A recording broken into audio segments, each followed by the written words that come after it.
In Budding Beguilers, players will be pitted mano-a-mano in a match to out-manipulate one another for control of their opponent's castle. The goal here is simple, to seize your opponent's castle. But beware, your opponent is just as crafty and has all the same opportunities.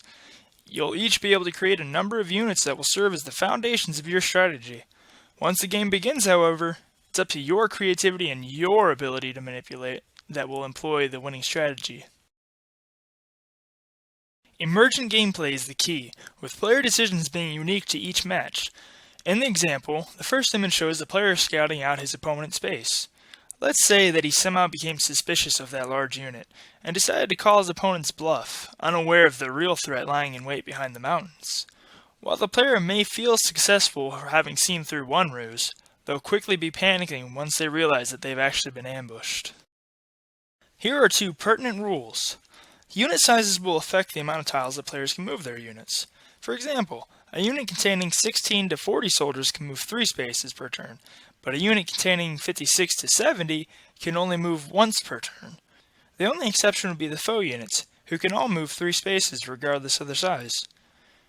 Players will also have the opportunity to split or combine units during their turn, which is important because of the strategic implications.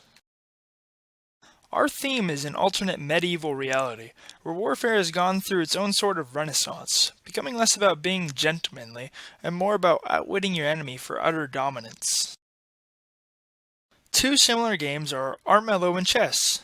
Armello served as a strong inspiration, largely the turn-based tactical gameplay with an emphasis on out-strategizing your enemy instead of the tired old victory through force mentality. Chess served as a similar inspiration, with the great complexity stemming from such simple rules and non-complex units, allowing for so many significant strategies. The biggest inspiration drawn from both of those games are their emergent gameplay. Allowing for complex emergent gameplay is ideal in all strategic games, and allows for the most fun experience.